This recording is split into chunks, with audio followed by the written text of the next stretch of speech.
Stuart is a academic of teaching and learning without portfolio at Deakin University. He is a henchman that works in the Dean's office and makes things happen across boundaries. Hope that's not too sacrilegious a way of describing what Associate Professor Stuart Palmer from Deakin University does. Please make him feel welcome.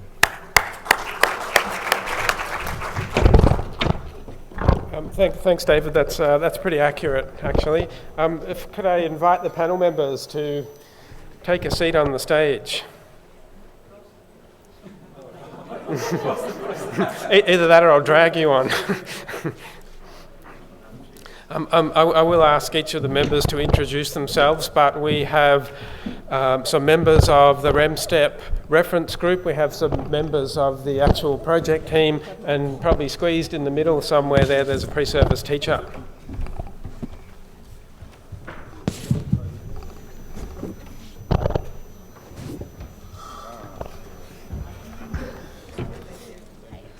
And it does look like some kind of Senate hearing or something. What I thought we'd start off with was to ask each of the panel members to perhaps give a very brief reaction to the event today, and preface that with introducing themselves. So Christina, maybe we'll start over the far end. I am Kristina Warsawski. I am from the Faculty of Science at Monash University.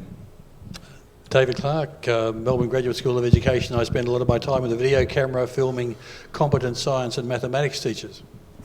I'm Rebecca Connors, and I am a pre-service teacher at Deakin University doing the Bachelor of Teaching and Bachelor of Science. Will Moroney, I'm the Chief Executive Officer of the Australian Association of Mathematics Teachers. I'm actually here standing in for Mary Copeland, who's the member of the advisory group who lives in Sydney and couldn't get away. I'm Helen Chick from the University of Tasmania, where I'm a mathematics educator, and I'm on the external reference group. And I'm John Rice. I'm the Executive Director of the Australian Council of Deans of Science, which is the organisation of the Deans of Science faculties for all the universities around the country. And our organisation has taken a particular interest in this enhancing the training of maths and science teachers. And I'm pleased to have been made also a member of the advisory group for this project. And so maybe going back in reverse order, John, starting with you, a brief reaction to the conference today? Well, I think I've seen a lot of very interesting and innovative ideas of people trying to transform the way in which science and mathematics is taught for the better. I had some similar reactions. But one of the opening comments sort of really struck me this morning, and it reminded me of an experience I had about 5 years ago where at the University of Melbourne the pre-service art teachers put on an art exhibition of their own artworks, and accompanying each of the artworks was the teachers' exploration of how their artistic practice had impacted on their teaching and how their teaching also was impacting on and affecting their artistic practice. And at the time of that exhibition, I was forced to think about, well, what does that actually look like as a parallel for mathematics teaching? And the quote that struck me this morning was from Professor Chubb, who talks about getting active practitioners in the classroom. And I think he was very much referring to getting the scientists and mathematicians into classrooms. And I think we've seen a lot of what can happen and how effective that can be in our classrooms. But the thing that struck me in parallel with our art teachers is that I would really like to see, and I'm hoping that we can start thinking about, having our practicing teachers still being and thinking as mathematicians and scientists as they work in classrooms. Yeah, I'll start by just a personal admission, and that is that my curiosity was engaged quite a few times during the day by stuff that being a maths teacher don't generally get to engage with, and so I think that's a message that there's a lot more of me out there who can be interested in other disciplines apart from their speciality. So, you know, well done to the people doing that interesting work. I reflect, however, that it is often idiosyncratic and almost always small scale, and so the five-letter word that comes to my mind is scale. How does a project like this take itself to scale and have impact, such as I heard from Rebecca in the session just now? As a pre-service teacher, I'd say it's been pretty awesome to hear about staff and pre-service teachers, particularly from the universities and educators, researchers, just their ideas and experiences that they've had in teaching in the STEM fields and their experiences within the ReMSTEP project. And it's been fantastic to get some really good lesson plan ideas. I think that's really valuable as a pre-service teacher, to have some really engaging and exciting ideas to actually implement in the classroom for students to become excited about the STEM fields. As somebody who's been part of several conversations recently about what do we really mean by STEM and STEM education, I found our keynote speaker particularly inspiring, and I thought the ease with which Professor Forsyth was able to put forward projects that were clearly what might be called hybrid or interdisciplinary projects. Now, how they translate into educational practice, I think, is a challenge that has been addressed in various ways throughout this project. And I must say that the other part of this particular gathering that I found most inspirational was largely the panel of whom the person sitting on my left was a member. And that was particularly exciting, just getting the pre-service teacher's perspective on what the experience of being part of this ReMSTEP process has been. I pretty much echo what everybody said, but and I couldn't go to every single session, obviously, because we had parallel sessions. But from my experience, particularly this last session where we have students, lecturers, people from the Faculty of Science, people from the Faculty of Education talking about engaging kids, primary kids, with science, I remembered this saying that it takes a village to raise a child. And I thought, well, it takes a village also to engage a kid with science. Excellent, thanks for that.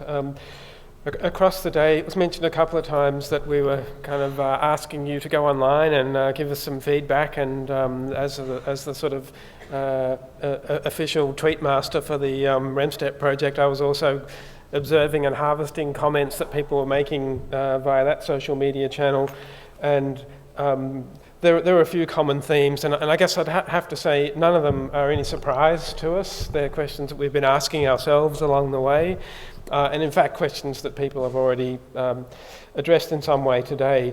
But nevertheless, given that we did promise that we would use that as a channel for getting audience participation, and of course we've got a live audience here as well, so we'll leave some time for that as well.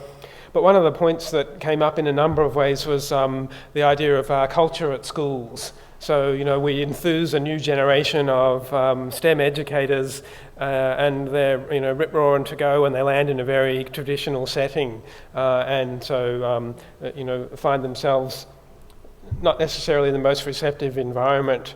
So I guess the question is, how do we best help prepare, support, give those new teachers the ammunition, I guess, to, you know, carry out the brief? John, maybe. Well, I've had to think about things like this for a long time, and I actually think that it's not fair to try to get the people who are the new teachers enthusiastic and with the new ideas, that they should have the carriage of a cultural change in the existing schools. I think that's putting them on a hiding to nothing. It would be good to think of ways to support them that haven't been there so far. They have subject associations, but they tend to be national or statewide, so that they're not sort of fine-grained enough. It might be that it's possible to some extent for the home universities to create some kind of an organisation where they can come together and complain about the reactionary behaviours of some of their colleagues, because they will, and that will come up. The point of view I take these days is from a much higher level. I actually think that it's for people at a government and a school jurisdiction level where we need an entirely new project. It's got to be a project that actually starts to challenge schools about how they manage the kinds of changes that you want to introduce, how principals are meant to set a reasonable climate for their faculties for making such changes and for the kinds of things that they will demand of them. So if we want to change the culture of science and math teachers so it stops being a little litany of atomised topics that don't mean anything and does start to be something which more resembles the living and breathing science and maths that we know, how will we know that's working, and how can we actually ask the principal of the school and their leaders of the faculties to be able to do that and hold them accountable to it.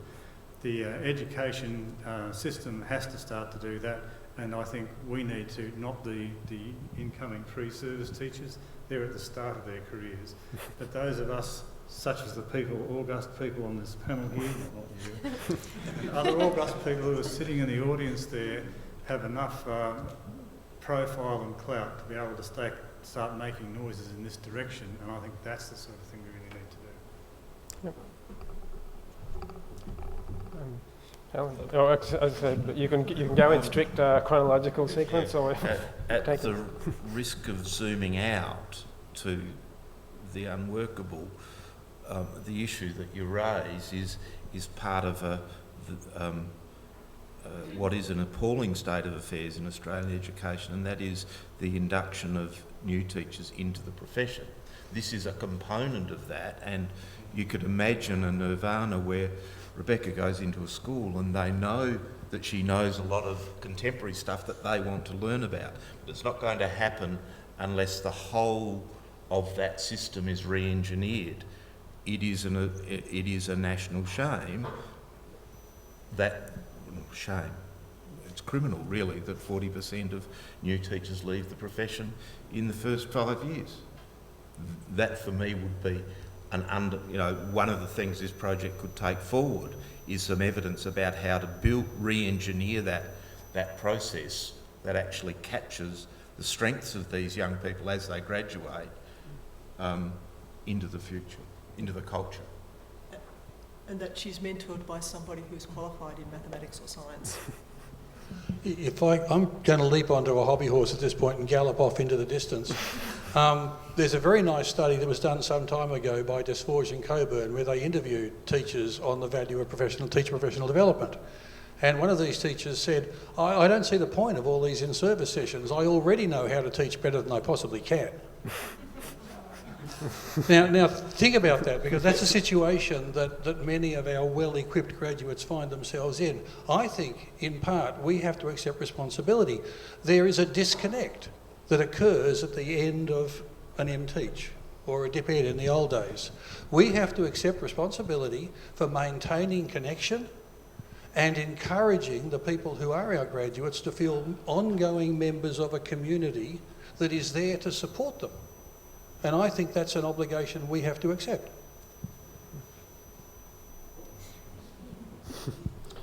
Any other comments from the panel on that topic?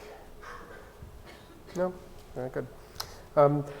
Another question that was raised in a couple of ways was the idea of being able to translate highly technical topics, such as Maria's electrochemistry, into something that would be suitable, say, primary school. And I know there are some people here with some ideas on that, but I'd be really interested in hearing from the panel about strategies for appropriately representing what potentially are very technical topics.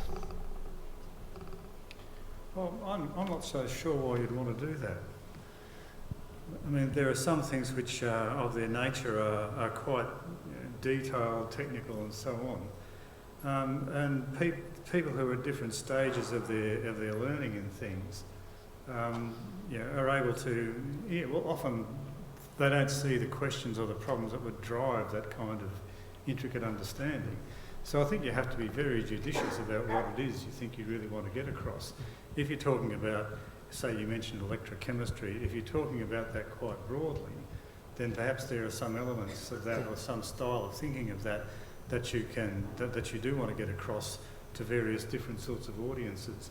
But certainly you wouldn't be aspiring to have the whole sort of technical theory get across to people. So I think it's really a lot of thinking about exactly what are your goals in trying to bring this particular very technical area to a certain audience. You aren't going to bring all the technicalities. You need to distill what is it that you actually do want to bring to them. I think at the primary level as well, to get students excited about science, I feel like it wouldn't be too difficult if you were doing it in the sense of conducting lots of little small experiments, perhaps once every week or so, and you're just sort of having a basic discussion about, oh, look at this experiment that we're doing.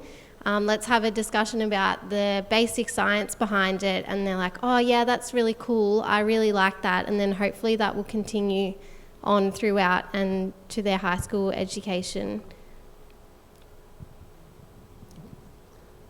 I guess just from a kind of personal perspective, in the last 2 or 3 weeks, we did some exercises at Deakin where we got researchers in to talk with pre-service teachers, one of them there, and teachers and educators, and I guess that's what we found. So the scientists gave us a very, an overview of their particular research topic, which could be very specialised, including electrochemistry, and really the productive way forward was to think about some more general aspect of that.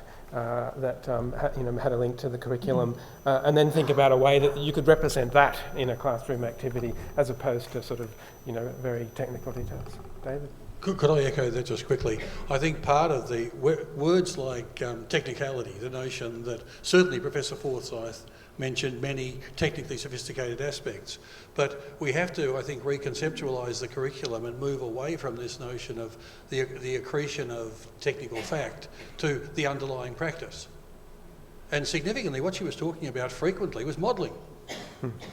And modelling can be engaged in with intellectual legitimacy by a 4-year-old.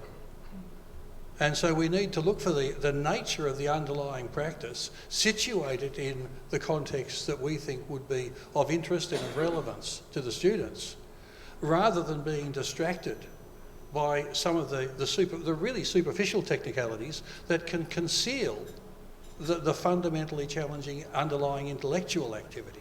That's what we're trying to provide an experience of for the kids. Yes, I guess I had a discussion at lunchtime about how much of scientific endeavour is in fact actually developing those models about underlying processes so you can make a prediction about things going forward. So the modelling there is at a fundamental level. And I guess Maria spoke quite eloquently also about the sort of the big issue questions to do with things like climate change that are actually driving the research, and you can address those more general questions, I guess.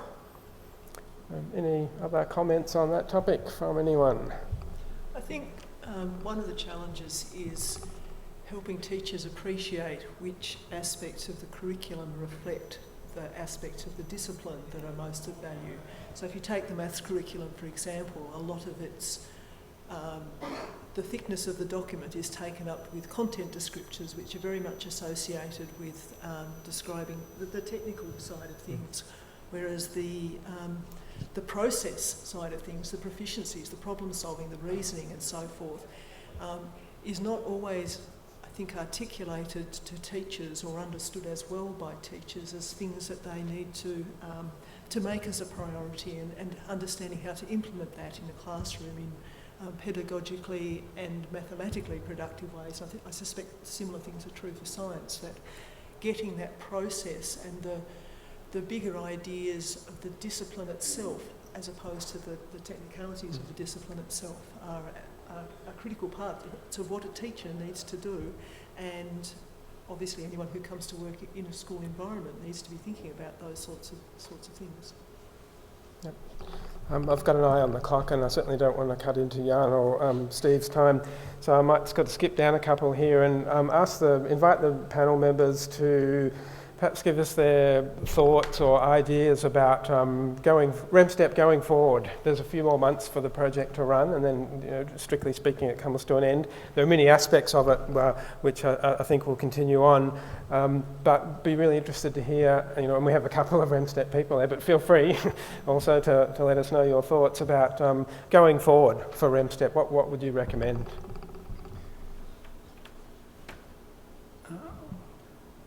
I suppose that the biggest goal in changing science and mathematics teaching and learning is to move away from the focus on a whole lot of narrow technicalities and learning off and ticking off the things that are in a list in the syllabus, and actually instead being able to bring students to an understanding of science and maths as ways of thinking, living and breathing ideas and how they work. Now, today there are a lot of presentations of people who are engaged in trying to do that with quite a lot of success and showing a lot of interesting things.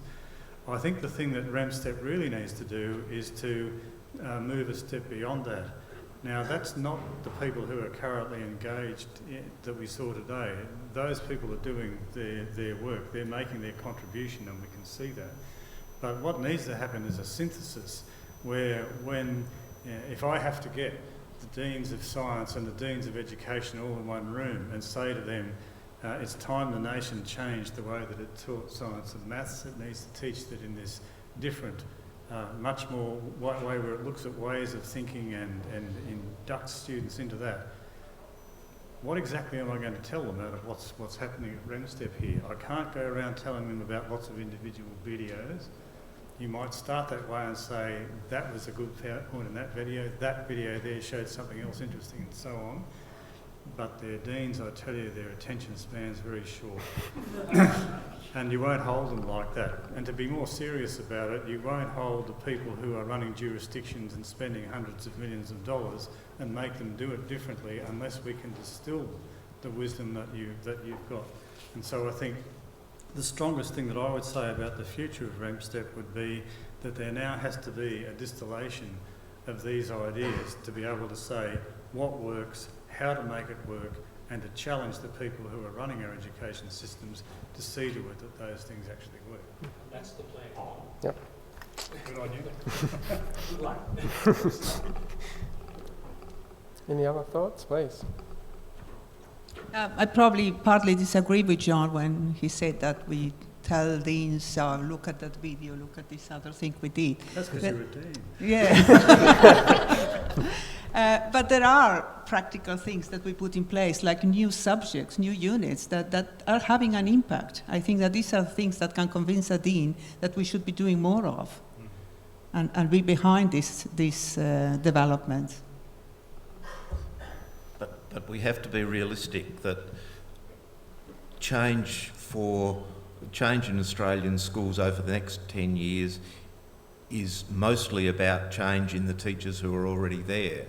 And so whilst rebuilding teacher education is a very important component, for me the translation of some of the really interesting ideas and approaches and insights from today into what we as a Maths Association can promote with our constituency, that is the teachers in schools today, that would seem to me to be one of the great ways of creating a legacy with impact. Could I make one quick comment if I could? And that is that I don't think we'd want anyone to walk out of here thinking that the product of this project were either better ways of teaching or even better ways of teaching teachers. What we've got in particular for me are models of collaboration, ways of communities that otherwise might not have worked together, who have developed ways of working together to mutually enrich their practice. And I think that is a level that we mustn't lose sight of, because I think in the longer term, it's sustaining those models of collaboration that's going to give us some reason for optimism in the future. Excellent. We have a few minutes left, and so some of those themes come from the audience via our electronic channels, but we have a whole live audience here. So this is the time. If you've got a question or a comment, an observation, a suggestion, please, let's have it. I'm interested to hear what Steve had. We had this conversation 12 months ago. There are three types of schools in Victoria: government, Catholic and independent. Within this state, there is a very strong cross-sectoral collaboration. I spent a lot of time at the department with people from Independent Schools Victoria. A lot of time in the department, people from government, Catholics and independents talking with each other. What would be really good to get the implementation into schools with some future project, and I accept the point that the money for this project will be finished, is to get this group talking to those three sectors as a cluster. So I was a bit surprised that there aren't people, my colleagues from the governments and independents here today. I think that's a really important, practical way forward of getting into schools. Excellent timing there. The panel should kind of, I guess, feel free to react if there's a particular response. We'll certainly take it on board for the project. I don't know, is Paul Corker in here? He's hiding over at the side. He is. well, correct me if I'm wrong, Paul. So ReMSTEP is part of a much larger project. The whole there are 5, so there are 4 others that are like ReMSTEP in certain ways. And so, what I think the government would want to see in its investment, and probably the only way that you'll get a government to invest more, is if we actually make sure that somehow or another the distillation of this sort of stuff across the projects goes to meetings of the jurisdictions such as you're suggesting. Yep. And I guess one of the questions becomes, are we not just talking about Victoria, but are we talking about disseminating nationally so that it's accessible to the out-of-area teacher in an obscure rural school on the northwest coast of Tasmania? So you mean even Tasmania? Well, it's a separate jurisdiction, yes. Steve? Those points are very well made, and I'll talk about this in the closing remarks, but thanks. We've certainly moved beyond the activities to actually try to measure the impact, keeping in mind the short timeline, and well aware of the issue of continual professional development, which is beyond the scope of this project, but during the project we have been graduating people.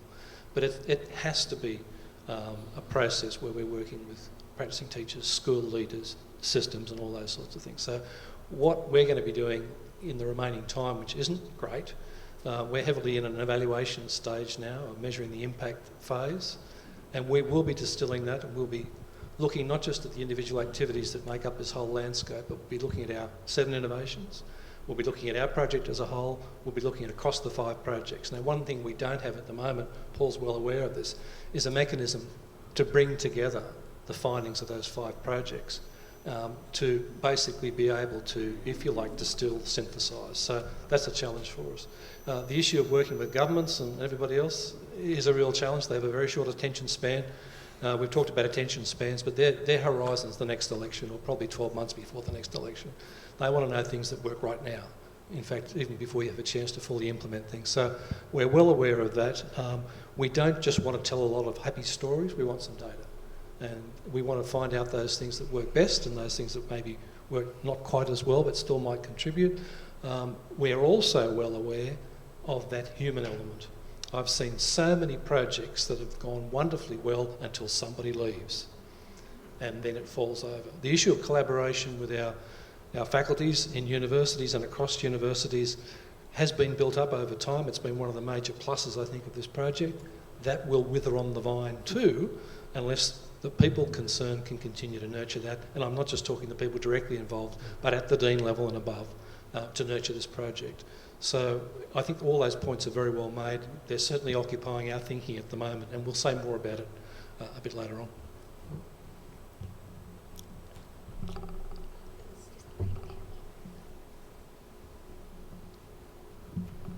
Just to add to what Steve was saying, Joanne Mulligan, Opening World Science, one of the other consortia, we are putting in place some collaborative plans with ReMSTEP and the other 4 projects to make sure our resources or in the Opening World Science case, the online learning materials are available for professional learning in schools, and we're working on the translation of those online materials for teachers. So we haven't just restricted our agenda across the 5 consortia to teacher education, even though that's where our funding lies. We are looking more broadly at making these rich resources available to professional learning. We're not quite sure what that will look like yet, but we certainly will be working closely with ReMSTEP and